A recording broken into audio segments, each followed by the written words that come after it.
This is Sarah Stewart Holland. And this is Beth Silvers. Thank you for joining us for Pantsuit Politics.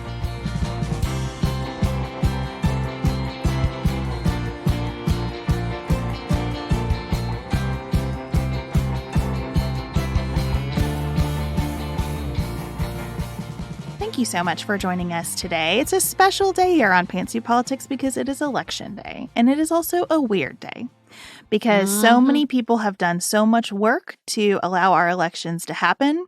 And now there is nothing left for us to do. If you have voted, we just have to sit and wait together. And sometimes we sit and wait in a lot of anxious space. After the 2020 election, we released an episode called Patience is a Political Act. And so we're trying to embrace that sentiment again today. Sarah and I are talking a little bit about how we're trying to do that physically and emotionally and spiritually. And we hope our processing invites you into your own journey. We also are sharing a conversation with our Secretary of State from Kentucky, Michael Adams. He has been out there doing the work, talking to people about being confident in the voting process. And we know many of you are serving as poll workers or election monitors today.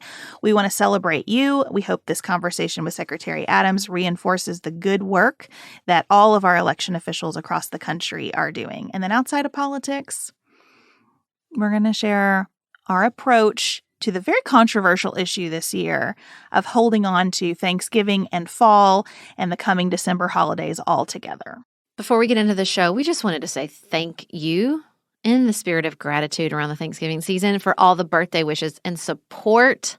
The way you guys shared our show in celebration of our birthday and continue to share our show and recommend it to people is such an incredible gift. It is why we are here. It's why we continue to do this work with all of you. We could not love you more for your incredibly beautiful messages about what the show has meant to you. I felt like I was floating on a cloud for these last 2 weeks reading these birthday messages. It was so much fun. Thank you so much for helping us celebrate. Next up, we're going to hear about Sarah's Ballot Club, and we're just going to kind of work through all of the feelings that accompany the waiting that we have to do after an election. So many feelings.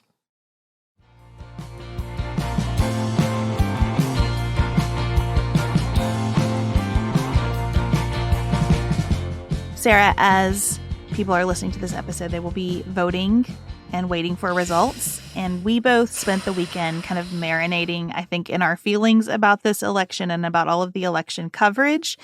And I think we both had some insights about that we want to kind of workshop with each other today. So I'm going to start with you. What is bubbling up for you as you wait? It's just weird out there, man. It's weird because we are taking in all this very stressful election coverage about how high the stakes are. But we're also moving through our lives, which are kind of intense right now. I don't know how it is where you live, but my kids are off from school today because there's so much flu circulating around in our community. And so it's this pull of everyday life that keeps pushing us forward in this sort of background, very intense energy surrounding the election. And I got in this space partly because I held my ballot club and I was gathered with people who do not consume politics the same way I do. And I sort of started thinking about that and how many people in America are like that, right? That politics is this background noise, this circus happening in the background.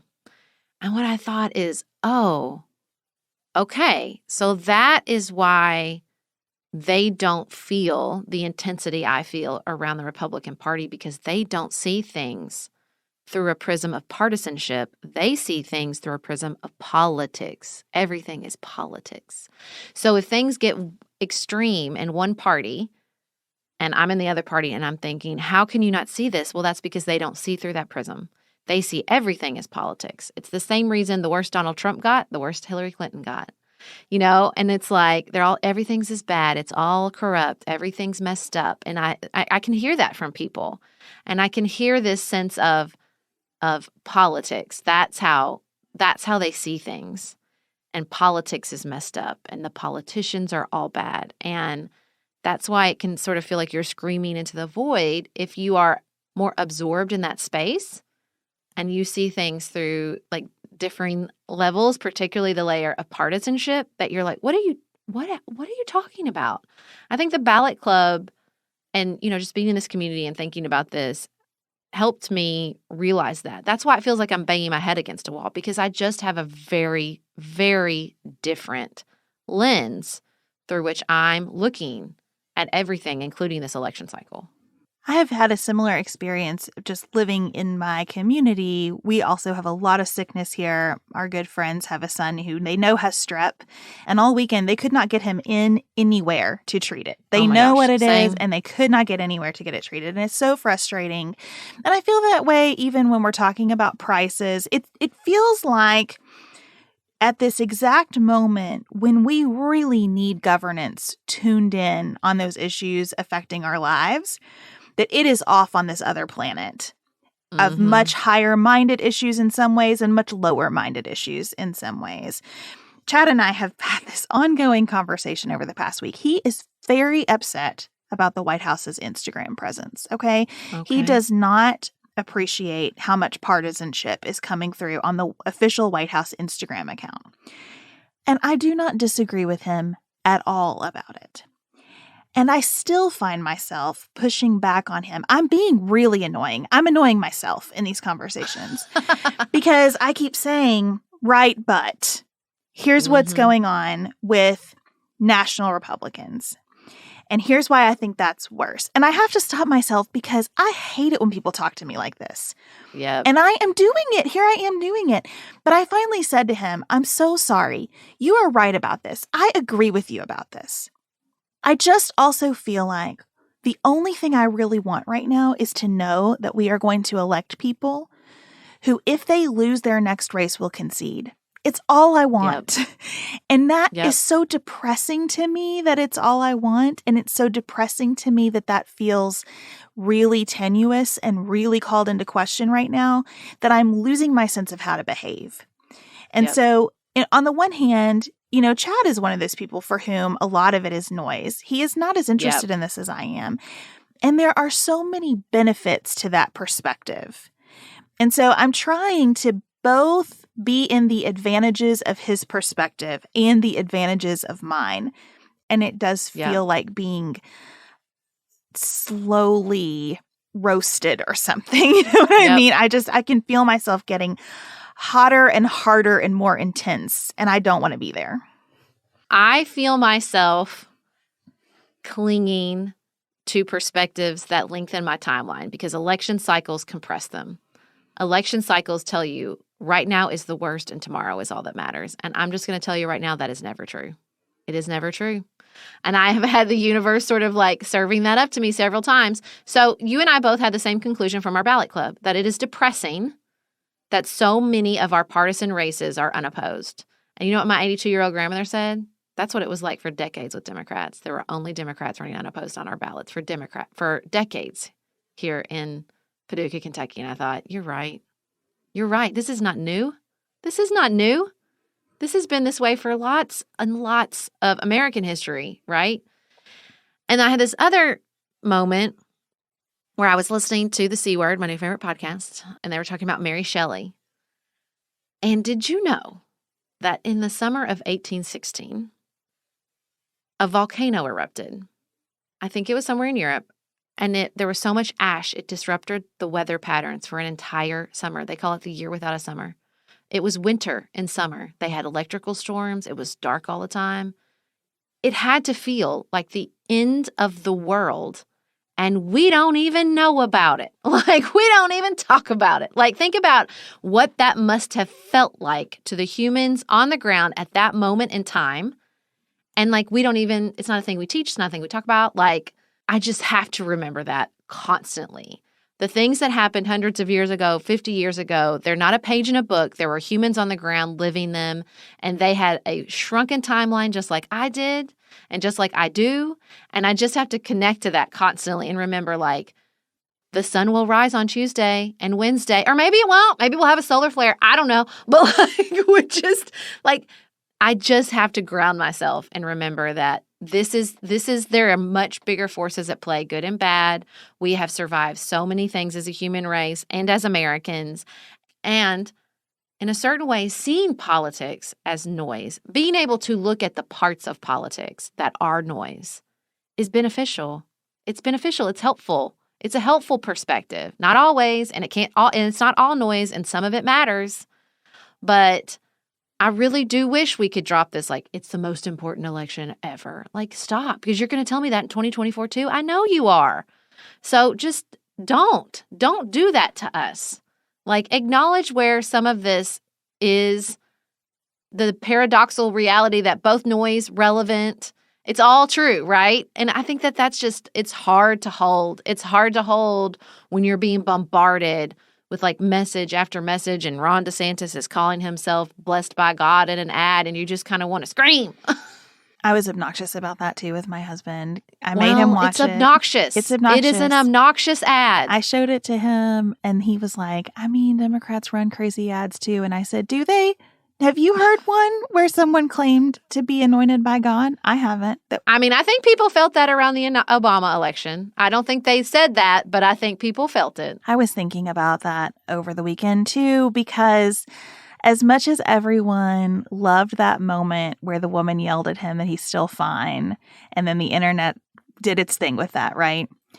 I feel like such a buzzkill because that took me back to the 2008 election. And do you remember the ad about him that Republicans made? Celebrity. That he's the biggest celebrity in the world. And then they nominated Donald Trump. Oh, I do remember, yes. So let me kind of work out my thought process with you. Like, I loved that ad at the time. I remember Chad and I seeing that ad together and looking at each other and being like, yeah, this disturbs us. We don't like what's happening here. Now, I think we believed that the Republican spirit behind that ad was, we don't do this cult of personality business. Not, oh, let's go get someone who is like a living antonym to him and do this to, 10x. And it just, I think that continual processing of what has been happening over the past few years is what is like sinking through my body right now. And it helps me to realize I'm doing that, and so is everybody else. That this election, as much as I want to put it in the context of just this moment, cannot be just about this moment. Yep. It is about all of us working out whatever our window of time is. We're all working out different windows. Mm-hmm. And I don't know how to bracket any of them. I was just listening to Ezra Klein. He had an economist on talking about inflation. And at one point, the economist said, well, we're coming out of a plague. And I thought, one, I kind of appreciate the use of the word plague because that puts it in greater historic context for me. Yep. And two, when you study events like that, they are bracketed with years-long periods. And I think somewhere in my mind, I have decided that COVID-19 ran from March 2020 until, 6 months ago or something, and now we're like finding our way out. But that is probably not how it will be studied, right? It's a much bigger chunk of history than that. And do you not remember when the scientists came on and said, we're still studying the 1918 pandemic? I remember that in my cells when she said that, and I thought, oh my God, we're going to try to wrap our brains around this in 2 months, and they're still going to be studying it in 100 years. So it's helping me to be less spun up because I do feel myself getting spun up. I feel myself getting spun up about the races that feel obvious to me. Is it not obvious that Kari Lake cannot be the governor of Arizona? Is it not obvious that Herschel Walker cannot be the senator from Georgia? So I feel myself getting spun up about those races. And then I just have to remember, it is just not about whatever window you have drafted, Beth, for the present. It's about everything, always, and different versions of everything for everybody. Yeah. And it's this weird paradox when you think about Obama or when you think about Kari Lake, that the people who can push through, break through that noise, that's an incredibly powerful gift. And listen, we've all watched enough Marvel movies. Not everybody uses their power for good.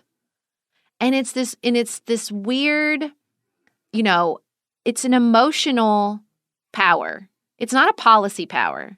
Now, my personal politics say we got lucky with Obama because he could do both. He could do the emotion, and he was like a technocrat, right? Like he loved the policy. But it's like you're paying for that, right? Like the sort of messed up paradox of democracy is the people who can push through emotionally, but the promise of democracy is policy. And so when all the dreams don't come true, people are like, but wait. But they don't want to pay attention to the policy. The only way you can reach them is emotion. But they can feel the impact. Like, it's just it's a weird system we're stuck in. That's the word I used on our newsletter over and over again. Because, you pass these big laws. It takes decades for people to see the impact in their life. And then how are they going to connect that with the emotional message of a politician in the moment? But unfortunately, I don't know a better system. I can see more profoundly the inherent weaknesses and risks in our system, but I don't know a better one. And so I'm just going to have to keep plugging along with this one through every election of a lifetime that comes every 2 years. I thought SNL was pretty good this week. I think it's pretty good right now in general because so many of their longtime stars left at once that they have to try some new things. And it's funny. It's funny to watch them try some new things. But they did this sort of thought experiment in the cold open of like, what if Democrats decided to replace their candidates with Republican-like candidates in this cycle? And so instead of Raphael Warnock, what if it was Guy Fieri?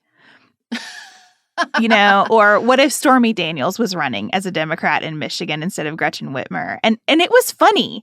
And when it ended, Chad looked at me and he was like, I liked that. That was funny. Well, listen, folks, that's a problem. We don't have any stars anymore. Too many Raphael Warnocks and not enough Herschel Walkers. Which is why we're going to make some last-minute changes before Tuesday with the Democrats who are exciting. Got that sizzle. For example, he was the mayor of Flavortown for over 20 years, Guy Fieri.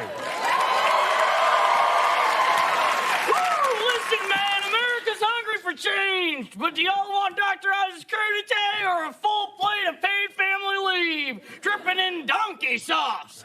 Full throttle, woo! Love that guy. Dream job. Dream job. Tired of Gretchen Whitmer? Well, meet your next governor of Michigan, adult film star Stormy Daniels. And it hit him as a non-political person because I think it, in a different way, said, things are kind of ridiculous right now, aren't they? But it wasn't like in your face, sanctimonious, we have all the answers on the Democratic side. It was just kind of like, I mean, aren't we at least trying to put up people who want to do this job instead of people who just want to be famous? And so that's the sort of strategy that you need somehow, but it cannot come from the parties. I don't know. It's just a mess. Yes, that's exactly what I'm saying. I do not want to hear Tuesday, Wednesday, what Democrats did wrong. I'm happy. I don't want to be a party that never does that. I do want to postmortem, and I want to think about what we could do better. But when you are talking to a portion of the populace that only sees it through a political lens, then you have to think about how that influences how people see you. It can't just be this sort of party-focused analysis because there's so much more acting on people than just what the Democrats have decided to do electorally and what kind of candidates they've run on. It's all connected. And so, you have to acknowledge that. I'm not saying we shouldn't do a postmortem. I'm not saying that Democrats can't do things better. What I am saying is where we are at, where a small portion of the population can swing control so dramatically, and that small portion of the population does not have a hyper-partisan lens, then we have to give ourselves a break and realize that there are forces acting on voters that are way beyond the control of people buying ads or even the candidates themselves. I also find myself frustrated in conversations with Chad or anyone else because I don't want to just peg all Republicans on all ballots for all offices across this nation as one thing. We have, in Boone County, some very good Republican candidates for local office. We are about to talk with a state official from Kentucky who is a Republican who I think has done a very admirable job in his position. Yep. It is not all one thing, just like Democrats are not even close to being all one thing at this moment in time. And so I think part of this just irritation that I feel around elections comes from that inability to spool it out and be as fair to everyone as you can possibly be while also being clear about what the stakes are. It's a mess. It's just a mess. It's a mess. And that's what but it's our mess. I wouldn't pick another mess. That's right. I have so much increasing sympathy and understanding for that, the Federalist Papers, and how they were just like, but we can see what's going to happen here. What are we going to do, guys? And I just kind of feel like, you guys, we can see like what's happening here. And so much of this is because we have decided to form a democracy with 330 million people. And they were worried and could see the problems with a lot smaller number. And so just give us a break. Just give each other and other voters and other parties and this democracy a break. What we're doing is a heavy lift, and there's not another system that's doing it better. I don't look around the world and go, they figured it out. And so I just think, as at each election day, I become a little more sort of sympathetic and just man, what a mess. I've left that behind, where I felt like politics was the solution to fix the problems of humanity. I have released that. The work here we have done on this podcast has allowed me to just stop using the verb fix around anything involving our politics, and just to sort of see it as, it's just a big old experiment in human history. And every election reminds me of that even more profoundly. Well, speaking of the work that it takes to manage this imperfect but best idea we have system, we are going to talk now with Kentucky's Secretary of State, Republican Michael Adams, about all of the people across our state and across this nation who are very, very busy facilitating the democratic process.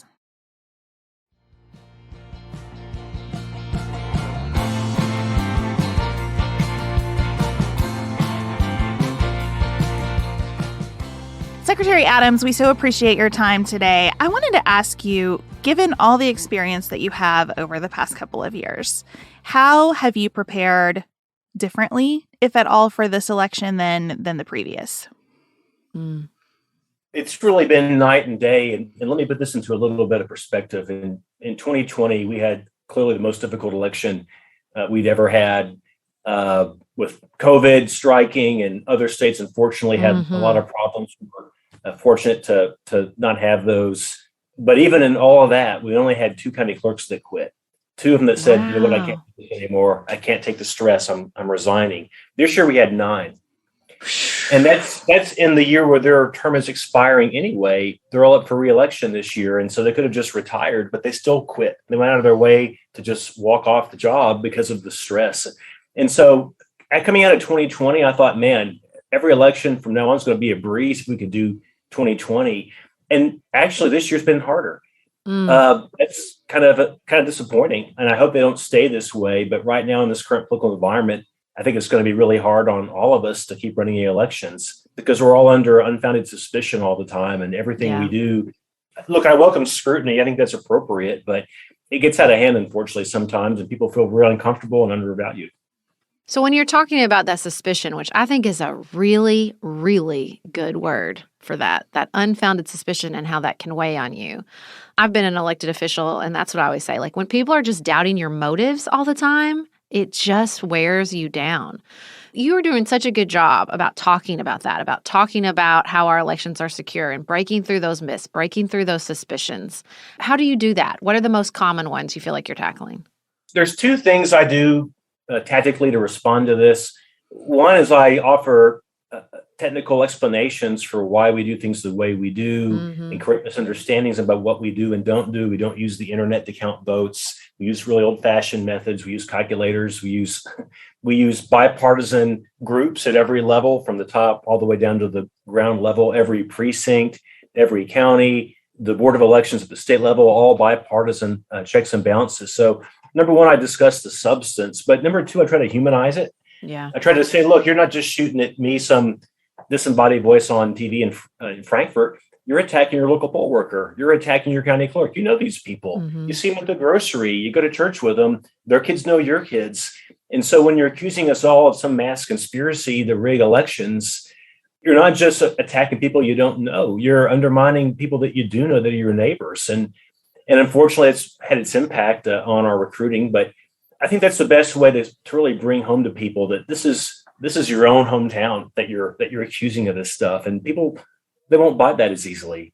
So you mentioned those officials who quit this year, and I think that is a really compelling statistic that you had more people quit in this cycle than the COVID cycle.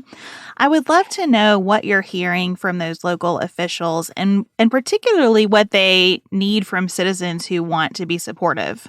Well, I don't want to oversimplify. There's two real primary reasons that these clerks are quitting. To be clear, one of them is the abuse that they're getting, and it really raises their blood pressure in a couple of ways. One is the open records requests that come in where people demand election records going back 7 years, but the other is these frivolous lawsuits that we've had demanding recounts. It's an enormous strain on a county clerk to run an election. That's why we only have 2 a year. And when you have to rerun the last election over and over again, you just don't have the budget for that or the time for that. It ends up impacting your ability to run the next election. And then if you make a mistake in that one, they'll say, see, we can't trust the system. Yeah. So part of this challenge is unfortunately the election denial community. But the other part of it is partly on me and those of us that have tried to make voting easier, which is we work the clerks harder. So it used to be you only had 1 day to vote, and that was it. And now there's 4. And then we added 6 more days for people that have an excuse to come in and vote. So that's now 10 days they've got to have personnel and locations for voting. And it raises their stress level. They're working harder than they've ever had to work, and they're getting this abuse. So those two things together, unfortunately, run off some really good people. Here's the upside, though. In pretty much every case where we've had a county clerk either quit outright or just not run this year for re-election, that's about 23 clerks total. In almost every instance, it's the deputy clerk that's running or is appointed to that seat, or the elections director for that clerk. In other words, we've got continuity. Yep. Not just getting a bunch of random people in these offices. And you've seen that in other states where election deniers are running for these positions and taking them over, and that help us. We didn't have that in Kentucky. We only had one candidate like that run in the primary, and he got beat pretty soundly. That's a real vote of confidence in our system, I think, and in our clerks. Well, and that's what it's so hard to sort out. As you're out there talking to people, it's hard to sort out sort of the signal through the noise, right? Where you have a lot of commentary from people on how they feel about the election, but on the ground, you see that continuity, you see you have to acknowledge the feelings people have, but like you said, but also speak to what's actually happening. How do you navigate those two? Seemingly, it's almost like two different realities, like how people are talking about the election and what's actually happening. I think you have to know your audience. I've seen polling to this effect in my state, other states, where roughly a third people have different beliefs. A third think we have a great system, it works well. We have a third that no matter what you say or do, they will gainsay it, and they get up every morning to attack the government. That's their entire mentality. Yep. They don't believe that the government is putting out COVID vaccines. They don't have microchips. I mean, they are paranoid about everything. So if I'm the government and I say something, they're going to conclude the contrary must be true. And then there's a third in the middle, and they just don't know what to believe. They hear it on one side from me and the media and election officials, and they hear it on the other side from YouTube provocateurs and people with Facebook memes, and they're like, I don't know what's true. Those are the people I'm focused on reaching. They lean conservative, but they're not all conservative. But they all tend to have some level of suspicion against the government. But it's not one that's totally unreasonable that can't be combated if you give them facts. And some of these people file open records requests, but they're not far out. They're pretty legitimate ones. And we'll allow them to come in. We'll just give them a tour and say, here, we'll show you around, show you how this works. And they usually leave pretty satisfied and pretty trusting of our system. And others are volunteering to be poll workers. And these aren't people that are plants that are trying to disrupt anything. They're reasonable people that just want to learn more. Yeah. And we welcome that. So there's actually been a narrow advantage to some of this, in that it actually, to some extent, helped us find new poll workers. Wow. And bring them into the process. Obviously, we're monitoring the people that are coming in here, but it is good to get some new blood. That's one of the biggest structural problems I've got in this job is civic volunteering is in decline, and that means it's harder to get poll workers. That's part of why we've tried to push the vote center model, where we have fewer locations, but they're bigger, better locations with more parking. They're more ADA accessible. It's partly to expand access, but also because we need fewer poll workers to run one of those than we do to have 4,000 tiny precincts. When you talk about reaching people who are somewhat disaffected or in the noise. It's not the exact group that I'm thinking of, but I saw where you told a media outlet here in Kentucky that of the new registrations that we're seeing in this cycle, and I know you're very proud to see how many new registrants we have this time, that the majority of young voters are registering as independents. And I wanted to ask you, not from a political perspective, but as our chief elections officer in Kentucky, how are you thinking about that, especially when we have so many races here that are really decided in their closed primaries? I like to warn both sides that you're not the majority. We don't have a majority in Kentucky. We've got two 45% parties. We've got Republicans at 45. We've got Democrats at 45. And we've got 10% other. And you've got a few libertarians or Greens in that mix, but it's almost exclusively independents. The independents are the ones who are going to decide who wins these races. Not every one of them. You've got obviously some red or blue jurisdictions, but at a statewide level, you can't win unless you get your base to turn out. Plus, you pick up some voters who aren't like you. You got to be willing to reach across the divide and pick up some Democrats or some independents, or if you're a Democrat, pick up some Republicans or independents. Otherwise, you're going to lose by 10 points. So I try to make sure that people realize that you can't just talk to your own team. And especially if you do that and you lose, it's not because the vote was rigged. It's because you didn't run a good campaign and you didn't reach out to people who aren't like you and move beyond your base. But of course, registering is only part of the equation. We've seen a big surge in independent registration, but at least what we've seen so far has not been independents at the polls. What we've seen in the first several days of early voting and with a lot of the absentee ballots in is that independents are really unrepresented. They're registering, but they're not actually voting. It's premature to say if they're not going to vote or not. They've got till Tuesday to do it, so there's still time. But what I hope doesn't happen is that independents just see the field and say, forget it, and don't vote. And then you're going to have basically disproportionate control by the fringe because the middle doesn't matter. Yeah.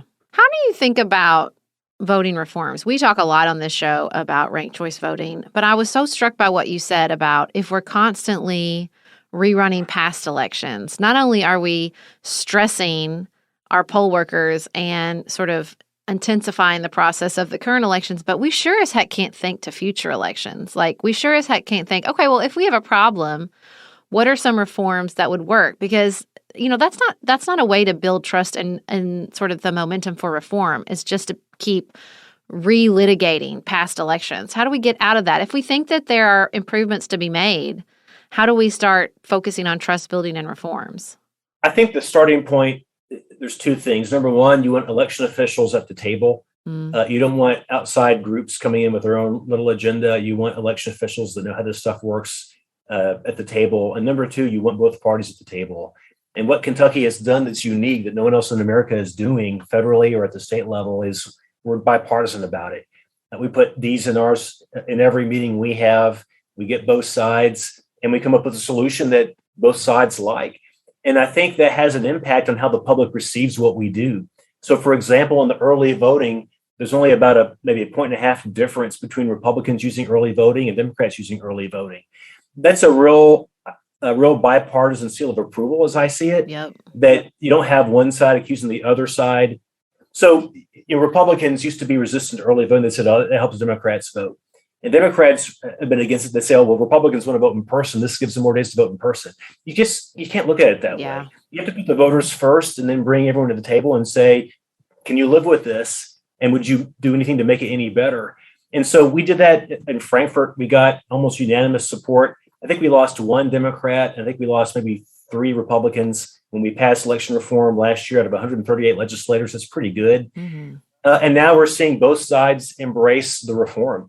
So I think you can't start with one party or the other party saying we should change the law to do that, this or that, because it begins to look like there's an attempt to rig it. And even if it's coming from an honest, sincere place, it's just not a good look when one party proposes their own version of what the election ought to look like because the other party doesn't trust them. Yeah.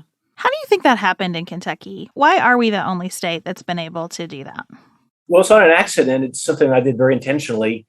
When COVID first hit, I went to the legislature and I asked Republicans and Democrats to pass a law to let me and the Democratic governor, I'm a Republican, to allow us to solve the problem together. And by a bipartisan margin, they did that. And then I worked with the governor in good faith through 2020.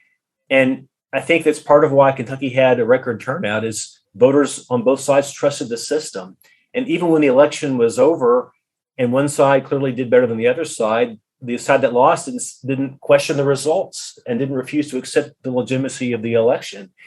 And I'm really proud that our candidates in 2022 haven't been doing that either. You've seen in some other states, the candidates are prejudging the election and saying it was rigged before the votes are even counted.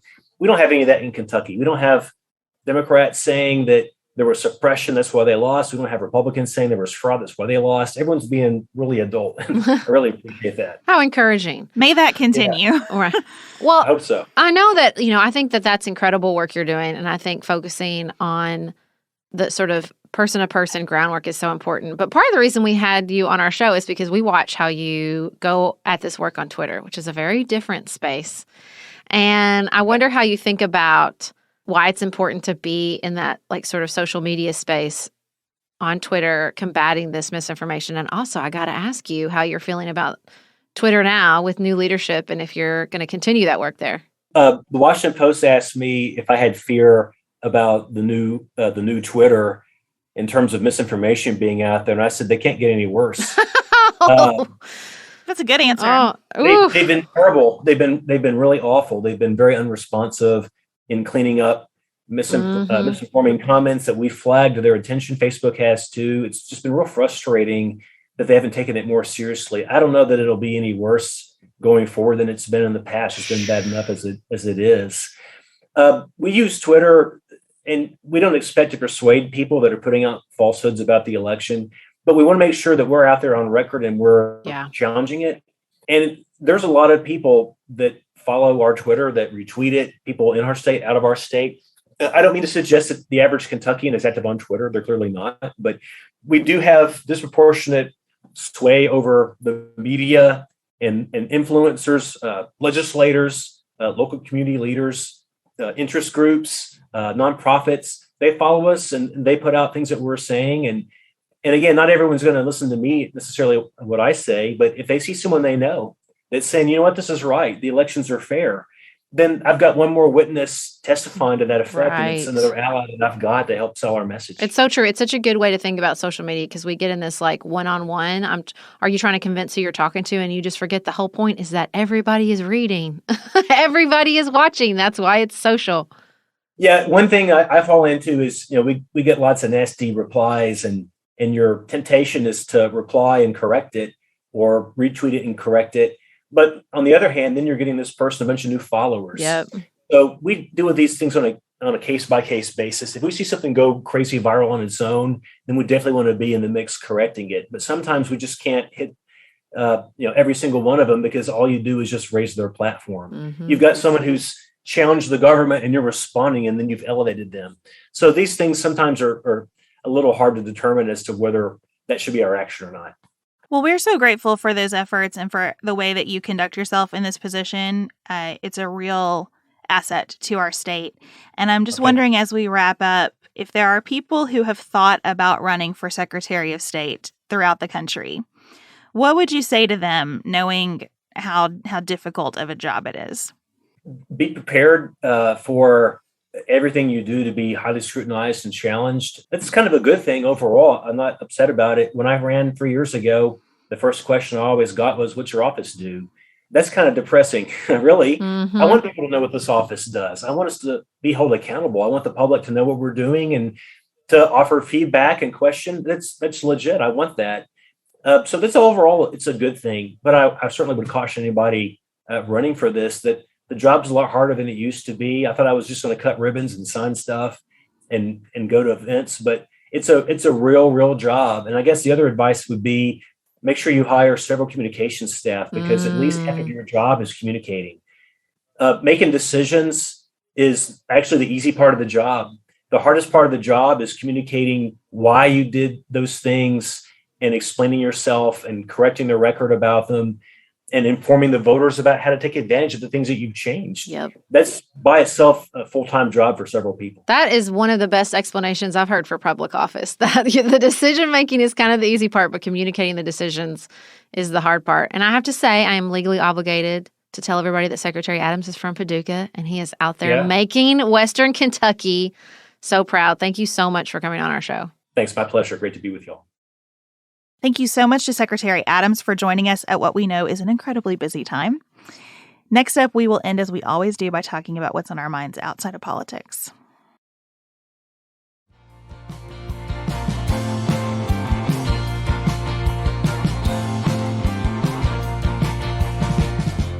Sarah, in your heart of hearts, are you living in the fall? Are you living in the Christmas season? Are you living in the winter? What is your heart telling you right now? And then how does that translate to your physical spaces? Let me tell you something. My heart tells me I don't have to choose. My heart is big. It can hold Thanksgiving and fall and the approaching holiday season. Because let me tell you something. That's what they do in other countries where they don't have Thanksgiving, guys. They just get like 2 months of holiday. And they're just, holiday is big enough to follow us through the weather patterns. You know what I mean? Like, you and I took very different approaches this weekend. You leaned into Thanksgiving decorating. Over here in Paducah, my husband put up my 12-foot Christmas tree. But I also have my little Thanksgiving placemats out. You know what I mean? Like, who's telling me I have to pick? Who is telling me I have to pick? I'm in charge here. That's all I'm saying. This is my favorite time of the year. I love Halloween and Thanksgiving and Christmas. And so I follow my heart, and that is my advice to everyone else. Do what you want to do. If you want to put up 12 Christmas trees and also a turkey on your front porch, do it. If you want to stretch Halloween out and let it sprawl through weeks and weeks of celebration, which I do. Anne Helen wrote a piece this weekend about holiday sprawl. And halfway through, I stopped because I thought, man, the fundamental assumption here is that that's a bad thing for some. And for some people, it is. And please abandon it. I don't set leprechaun traps because that doesn't mean anything to me. But I freaking love Halloween. So let it stretch out for weeks. I'm happy to participate. But everybody's not going to be the same. Like, why can't we just... I love Aaron Moon. Don't yuck other people's yum, man. Like, I like that Halloween's kind of expanded because I don't want it to just be one night because I have too much fun. And I want it to be bigger. I dressed up 3 different times this year and I freaking loved it. Look, the things that we learned from the pandemic that I am taking with me are that you do not have to do the holiday the same way every single year. And that is a freedom I needed, that you can hold on to traditions that are really meaningful to you, but there is a lot of flexibility in how you observe from year to year, depending on your mood and how much time you have and how much money you have to spend on it this year and how excited everyone around you is. Exactly. Just be a little freer. I decided this year that I'm really going to observe fall and celebrate it through soaps. Seasonal soaps is my way. I did like all the seasonal soaps at your house. I noticed, I took note, and I would like some more in my home. Thank you. So let me give you a couple of reviews because my girls are really leaning into their Bath & Body Works phase. I'm powerless to stop it, so I'm just leaning in with them. And so I have acquired some seasonal soaps, and I will tell you my favorite for fall is the Leaves scent. It is fall in a bottle. It has a little cinnamon going, but it's not too strong. It's lovely. I also like Sweater Weather. Oh, I love sweaters. Doesn't the name just, somebody did a good job. Someone in marketing should get a raise for Sweater Weather, but it's a really nice scent too. Now, I also have Mahogany Apple, and here's what I've decided about it. It kind of smells like you're on a date with a cute boy at an orchard in high school. You know how like the cute boys would wear a little too much? It was like, it's a little too much, the Mahogany Apple. I'm going to use it all, but I'm really enjoying my seasonal soaps situation. Well, listen, here, about probably 3 or 4 years ago, when we moved to our new house, I used to kill myself trying to put up all of Christmas the day after Thanksgiving. It was a lot. I worked from the moment I woke up till the moment I went to sleep to get it all up. And I thought, why am I doing this? First of all, I love Christmas. I would like more than 25 days of it. So I don't pressure myself to get it all up at once. It's just it's a slow trickle. The only thing up right now is our 12-foot tree. There are not lights on it. There are not decorations on it. Also, hot tip, this tree is a real pain to put up. And I told my husband, I said, I want to get a new tree that's easier to put up. And he was like, it's not that hard. I said, you want to do it? Yeah. Okay, so 2 years in a row, he's put it up because I said, I don't want to put it up. I want to buy a new tree. And so he doesn't want to buy a new tree, so he puts it up. So there's a little hot tip for anybody who's like, man, I hate this tree and I want to buy a new one. But that's what I do. Like, I just kind of like, I put out the sort of loosely holiday. Like, there's not a lot of I don't put the Santas up till later. I don't put, obviously, my real tree up till later. And also, I'm an Epiphany person. So we celebrate the 12 days after Christmas until Epiphany. So I get like almost 2 months of Christmas. And you know what? It's a delight. It's too much work to do all that for 25 days. So like, I love putting it up and letting it be around and giving myself time to put it up and take it down. And I leave Thanksgiving up with it. It's like, they're not some sort of forces that can't meet, like they can be up around the same time. It's okay. And I used to put on so much pressure on myself to just put up all the Thanksgiving, let it be by itself, strip it down. But you know what? I love Thanksgiving just as much with my 12-foot tree. I had my family over for Thanksgiving and the 12-foot tree up. My mother and grandmother were scandalized, and I told them, I don't care. This is how it works in my house. You know what? Nobody cared. Everybody had a great Thanksgiving. Well, what you said is the whole thing for me. I'm not going to have any more days where I spend in the Christmas season just working on the season. Nope. I'm not going to do that. Nope. So I have adopted the practice for several months of just putting Christmas on my calendar once a week. And I do some kind of Christmas-related task. So order a few gifts, wrap a few gifts, address the holiday cards. Exactly. Yep. Just a little bit of work every week because I am going to get to December and be done working. That is my goal. Yep. I want to reap the fruits of my labor in December. And I am enjoying it. And I feel like I've gotten more thoughtful gifts because I've spread it out like this. Yep. I've definitely gotten in the mode of if I hear someone say something that sparks a gift idea for me, I order it immediately. You brought me my Christmas present to Nashville. I did because it was the best time that I could deliver it to you. It's kind of like, I don't know why it took me until I was 40 to get that as soon as the child brings the birthday invitation home, you order the gift. Otherwise, you're scrambling for the gift 5 minutes before the party. I don't want to do that anymore. Well, and it makes me sad because I think people then attach that feeling to the holiday and they think they hate the holiday. I'm like, you don't hate the holiday. You hate this position you're in. So just eliminate that. Yeah. Eliminate the stress. Like, there can be some really beautiful parts. Same with Halloween. Like, well, yeah, it's stressful if you put off everything to the last minute. But, like, if you stretch it out, then you can enjoy it. And it just makes me sad because I do think they get linked. They get put together when they don't have to be together. The stress and the work and the prep does not have to be with the holiday itself. Well, the other thing is, if you've been working on the holiday in these little bits for 3 months and something doesn't get done, it clearly wasn't important to you, and that's fine. Exactly. You can just let it go. Exactly. And it's like, I think it's fun because it sort of builds anticipation. Yeah. That's why I plan my travel so far in advance. One, it helps. I booked our summer places for Scotland and Ireland. They are booked.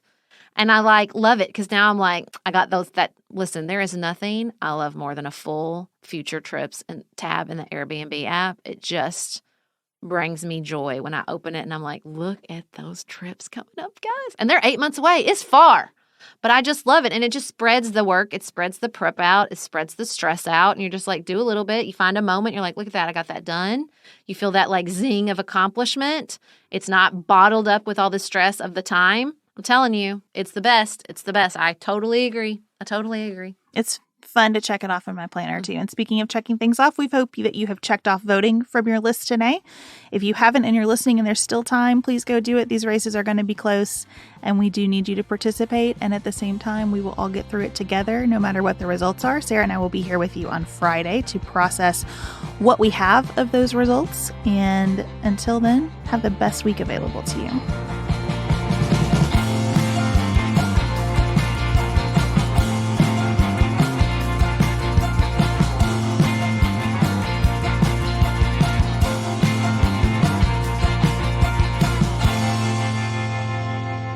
Pantsuit Politics is produced by Studio D Podcast Production. Elise Knapp is our managing director. Maggie Penton is our community engagement manager. Dante Lima is the composer and performer of our theme music. Our show is listener supported. Special thanks to our executive producers: Martha Brunitsky, Linda Daniel, Allie Edwards, Janice Elliott, Sarah Greenup, Julie Haller, Helen Handley, Tiffany Hassler, Emily Holiday, Katie Johnson, Katina Zuganellis-Kasling, Barry Kaufman, Molly Kors, Lori Ladow, Lily McClure. Emily Neasley, The Cousins! Tawny Peterson, Tracy Putoff, Sarah Ralph, Jeremy Sequoia, Katie Steigers, Karen True, Annika Uvaline, Nick and Elisa Vallely, Catherine Vollmer, Amy Whited, Jeff Davis, Melinda Johnston, Michelle Wood, Joshua Allen, Morgan McHugh, Nicole Berkeley,